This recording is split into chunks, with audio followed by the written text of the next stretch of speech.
Hello there, I'm Vas. Welcome to another Vas gaming video. Today we have Themis Gkyzis, second place Greek nationals. First of all, congratulations. Thanks. So what did you play? And talk about the deck and stuff. So I played Snake Eyes Cash with Kashtira. Pretty much I played Kashtira because they complement a lot my playstyle, because I want to force interactions, to bait stuff, especially when going second. And also because I think that they provided a pretty big advantage when I'm going first and Unicorns is hitting the opponent's extra deck, playing around Veilers and Dash. But most importantly, I think I played Kashtira because they complemented the non-engine approach that I wanted to do, which I will show later on while I show the deck. Before we start showing the deck, some shoutouts, of course. Okay. First of all, Project Pantheon, my testing group. We worked a lot starting from the Greek Open and then going to the Greek Nationals and going to Euros forward. I guess everyone knows pretty much the Hope Harbinger as a card right now and the line, and people know this because they said on my feature match on the Greek Open, and then it got more into the public through the last YCS. I was not the creator of the combo. I was just the one who thought the card that it would have it would see play in the deck because of Snake Eyes Diamestar, but Alexis Chokas is the one who figured out the whole combo and how to play around handles and stuff from my testing group, and in general the whole testing group, everyone that we work together for Greek Nationals and moving forward. And also shout out to the person that has signed this token. You know who you are. I can't say your name. Just last shout out because he needs to be shouted out. To our national champion now, Giannis Tato. When I lost to him, I told him that I didn't mind, honestly. Like, I worked a lot for this event and I wanted a lot to gain my title again back of the national champion. But he lost in the finals last year, and he's an amazing player. He has been consistent for the past couple of years, either in the local scene or at the European events. He deserved it a lot, especially in the finals. He played way better than me. I played horribly on game one. I will not say the reasons why. It doesn't matter, honestly. And he deserved it a lot. I was happy for him for winning. So huge shout out to him.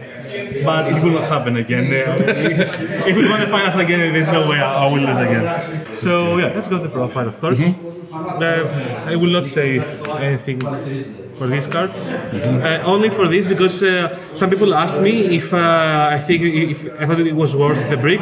Like I said, this card definitely is worth everything. Like there's no reason not to play this. Yeah, that's it. Like nothing special, of course.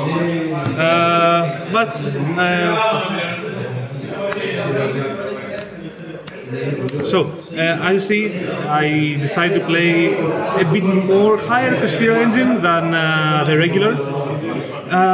This was my preference because of the rest of the non-engines, and I really wanted to see this card as much as possible.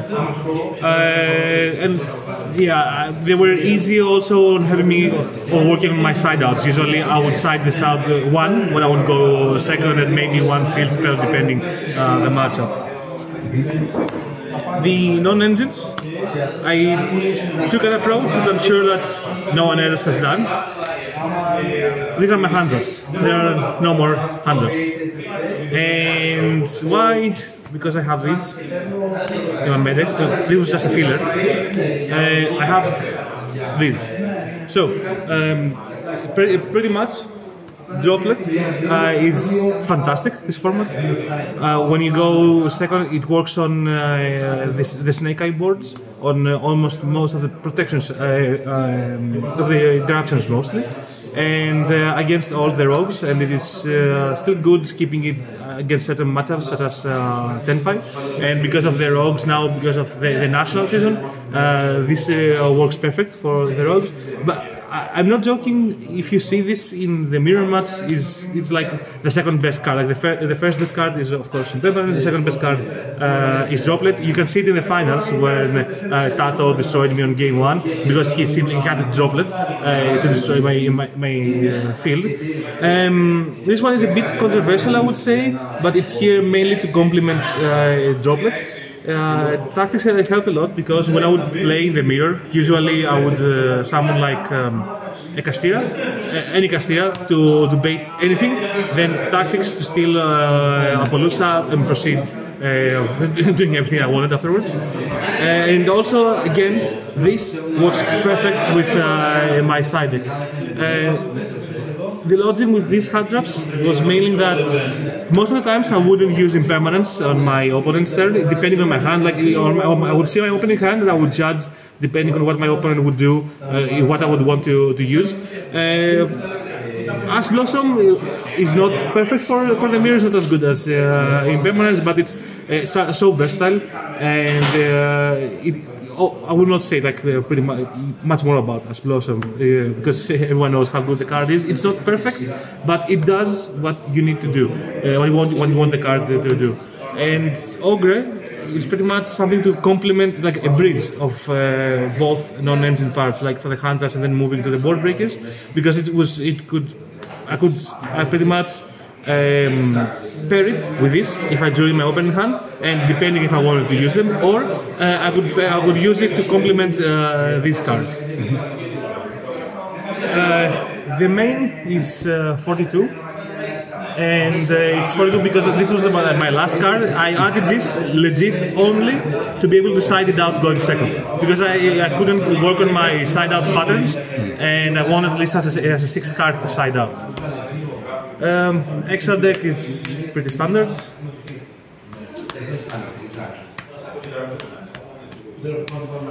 Only thing to say was that this was my last minute switch, Friday before the Nationals. I had the Link Spider here, and I decided to add this because when you play the mirror match and your board goes through, it means that they have Kashtira cards in their hand, and this is one of the best cards against Fenrir, because you just keep this with like in the zone here, and you put Flambers here.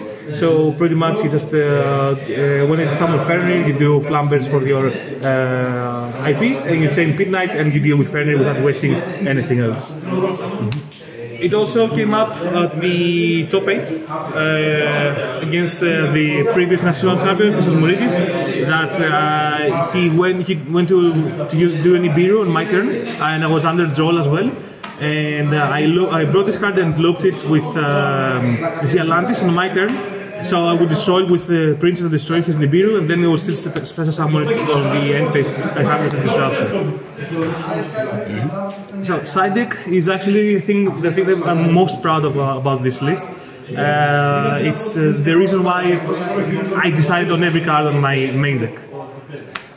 3 bells, pretty much these were the filler cards that I wanted to side in when I would go first. I hate keeping Impermanence in almost every matchup, especially mostly in the mirror and the Tenpai, because there are cards that the other can deal if they see set Impermanence, but they cannot deal against Bell. You will decide when you will use it, and most of the times when they go second, they're not able to play that well around Bell.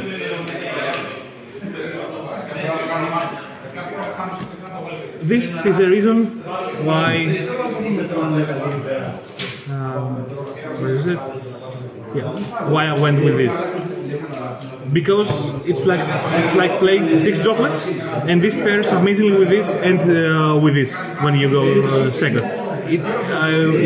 Gaining a body is huge. Dealing with Appaloosa is huge, and with everything, it's incredibly versatile.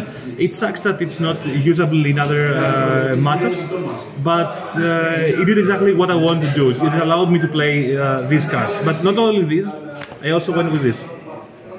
My plan for these were the 6 that I would side in going second against the mirror match.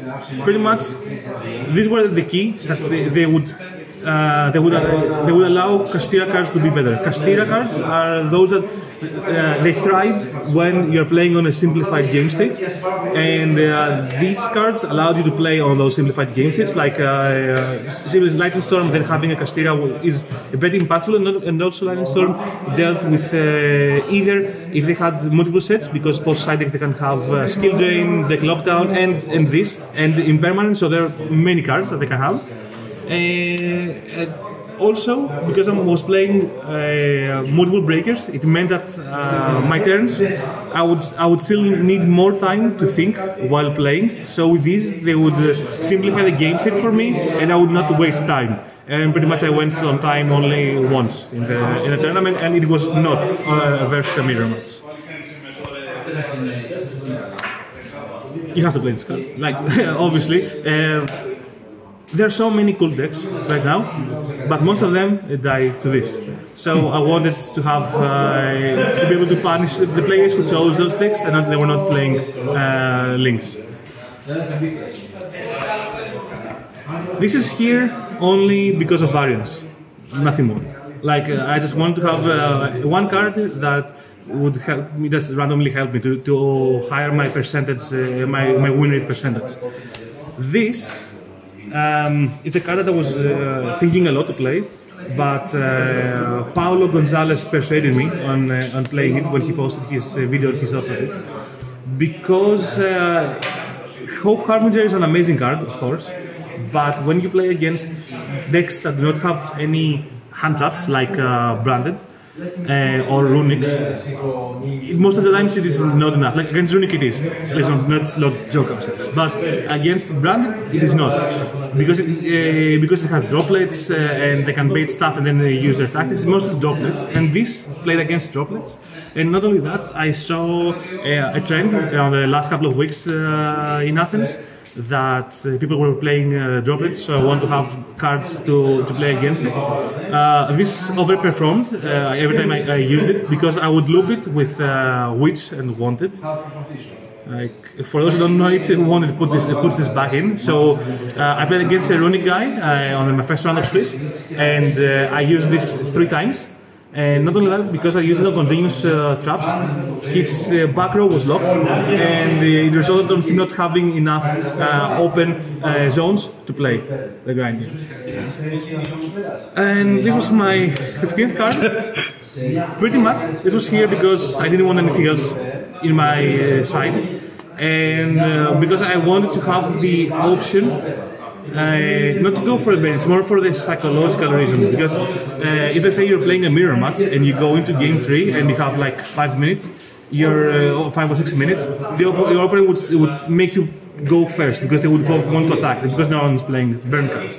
So with this, I would be able to win in such situations. Or if I will win against Runic, to have this on game 3 as an option. It never came up. It came up on the Greek Open, but not at all. The only considerations in general, something that I missed was Phantasme. Like, I love Phantasme. It's my favorite card in the game. It's the card that creates so many unexpected scenarios that no other cards can do, and I'm pretty sure that the way that my main deck was built, it would complement Phantasme, but it did not work well with Kashtiras and Lightning Storms. So originally my list had Phantasme and not Lightning Storms, and the plan was if I would draw a Kashtira card with Phantasme, I would put it back in. But on Tuesday before the event, I decided that Lightning Storm was more generic, because I would use Lightning Storm also against Voiceless to force their negate, and then my whole deck would play afterwards. And yeah, I missed the card. I don't. After Nationals, I still haven't added it back, but also I'm not working at this format anymore. I'm working for the for Heroes format. But yeah, it's something that I would definitely think. Phantasme, and maybe with paired with Phantasme, Pankratops instead of Lightning Storm. Okay, Themis, thank you very much for the video. If you like the video, please don't forget to like, comment, share and subscribe. And until next time, was Gaming sign out. Peace.